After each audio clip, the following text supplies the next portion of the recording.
گنج شکر معلوم ہے جن کی تربیت اس انداز میں کی گئی تھی. آج میں اگر بات چھڑی میں بتاؤں, ایک والدین کی پہلی ذمہ داری کیا ہوتی ہے معلوم ہے؟ کہ وہ اپنے بیٹے کو اپنے رب تک پہنچا دے, اپنے اولاد کو اپنے رب تک پہنچا دے. یہ ماں باپ کی پہلی ذمہ داری ہوتی ہے, پہلی ذمہ داری ہوتی ہے. اور ایسا کرنا ماں باپ کے اوپر فرض ہے کہ اپنے اولاد کو اپنے رب تک پہنچانا. کیسے پہنچائے گا؟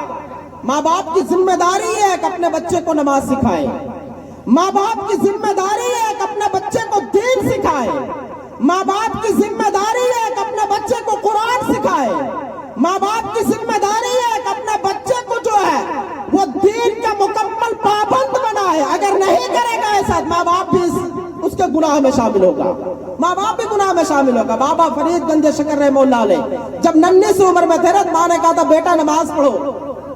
نماز کیسے نمازی بنایا جاتا ہے بچے کو؟ بیٹا نماز پڑھو. کہا امی جان نماز پڑھیں گے کیا ملے گا؟ نماز پڑھیں گے کیا ملے گا؟ کہا بیٹا نماز پڑھو گے تمہیں شکر ملے گا. سبحان اللہ. شکر کہتا ہے چینی کو ہے نا, اس زمانے میں چینی بڑی قیمتی تھی.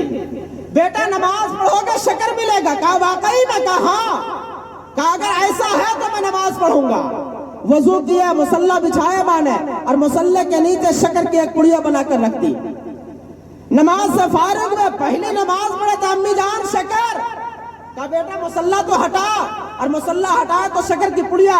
خوش ہو گئے. امی جان برابر نماز پڑھوں گا برابر شکر ملے گا. ہاں بیٹے جب جب نماز پڑھو گے اللہ شکر عطا فرمائے گا. اب وہ نماز پڑھنے لگے 5 وقت کی, روزانہ شکر ماں کی شکر کی پڑیا ماں بنا کر مصلی کے نیچے رکھ دیتی تھی. ایک دن معاملہ کچھ یوں پیش آیا جو کتابوں میں لکھا ہے, جو ہم نے اپنے علماء کرام کی زبانی سنا ہے, کہ بابا فرید اپنے بچوں اپنے دوستوں کے ساتھ جو ہے میدان میں کھیلنے نکل گئے. عصر کا وقت قریب آیا, اور جب عصر کا وقت قریب آیا بابا فرید نے تمام دوستوں کو اکٹھا کیا, اور اکٹھا کرنے کے بعد کہا میرے دوستوں آؤ نماز پڑھتے ہیں. دوستوں نے بھی سوال کیا بابا فرید نماز پڑھیں گے کیا ملے گا؟ کہا میں جب جب نماز پڑھتا اللہ مجھے شکر عطا فرماتا ہے. آج تم بھی نماز پڑھو گے اللہ تمہیں شکر عطا فرمائے گا. کہا واقعی میں ایسا ہے؟ کہا ہاں ایسا ہی ہے, آؤ نماز پڑھتے ہیں. تمام لوگوں نے مصلی بچھا دیا, اور بچھانے کے بعد نماز سے فارغ ہوئے, نماز پڑھنے لگے. نماز سے فارغ ہوئے, اور جب نماز سے فارغ ہونے کے بعد تمام ساتھیوں نے کہا تھا بابا فرید شکر کہاں ہے؟ کہا پریشان کیوں ہوتا ہے, اپنا مصلی ہٹاؤ شکر ملے گا. اور جب بابا فرید نے اپنا مصلی ہٹایا ہے تو اور دنوں میں جب نماز پڑھتے تھے شکر کی ایک چھوٹی سی پڑیا ملتی تھی. آج جب مصلی ہٹایا ہے تو شکر کی پڑیا نہیں ہے بلکہ شکر کے انبار لگا ہوا ہے. سبحان اللہ. ادھر بابا فرید اپنے دوستوں کے ساتھ نماز پڑھ رہے تھے. ماں نے کہا بیٹے کا عصر کا وقت قریب آ گیا ہے, میرے فرید کو شکر کی عادت لگ گئی ہے, روزانہ اس کے مصلی کے نیچے پڑیا بنا کر میں رکھتی تھی. یا اللہ آج میرا فرید میدان میں نماز پڑھے گا, اور اگر اس کے مصلی کے نیچے شکر نہ ملا تو یقیناً میرا فرید کا دل ٹوٹ جائے گا. ماں نے مصلی بچھایا, اے میرے رب میری لاج رکھ لینا, میرے فرید کا دل ٹوٹنا نہ پائے. بڑی مشکلوں کے ساتھ میں نے فرید کا دل نماز میں لگایا ہے.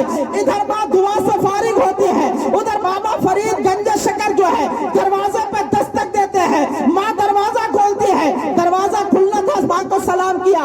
امی جان غضب ہو گیا, ماں کا کلیجہ ہل گیا, کہیں میرا فرید یہی تو شکایت نہیں کرے گا. ماں آج مصلی بچھا کر اپنا میدان میں نماز پڑھی ہے, آج مجھے شکر کی پڑیا نہیں ملی ہے. یقیناً اگر یہ شکایت کرے گا تو میں اپنے بیٹے کو کیا جواب دوں گی؟ حضرات محترم ابھی یہ سوچ ہی رہے تھے. کہا بیٹا کیا ہوا ہے؟ کہا امی جان اب تک میں گھر میں نماز پڑھ رہا تھا, شکر کی ایک چھوٹی پڑیا مل رہی تھی. اے میری امی جان آج جب میں میدان میں نماز پڑھا ہوں, اپنے دوستوں کے ساتھ نماز پڑھا ہوں, اور جب مصلی ہٹایا ہو تو شکر کی چھوٹی پڑیا نہیں ملی ہے بلکہ مصلی کے نیچے جو ہے جہاں تک نگاہ پہنچ رہی تھی شکر ہی شکر نظر آ رہا تھا. سبحان اللہ. اور جب ماں کے سامنے اتنا کہا, ماں نے کہا بیٹے کے سامنے آج راز فاش کرنے کا وقت قریب آ گیا ہے. کہا بیٹے سنو, اب تک تم نماز پڑھ رہے تھے, تمہارے مصلی کے نیچے شکر کی پڑیا میں بنا کر رکھ رہا تھا. بیٹے آج بھی جب تم نماز پڑھے ہو, شکر کے لیے نماز پڑھے ہو, اللہ نے تمہیں شکر عطا فرما دیا ہے. فرید اگر شکر کے لیے نماز نہ پڑھو بلکہ اللہ کے لیے نماز پڑھو گے, اللہ تمہیں مل جائے گا. کہا امی جان اگر شکر کے لیے نماز پڑھا ہو تو اللہ نے مجھے شکر عطا فرمایا ہے. آج سے میں چینی کے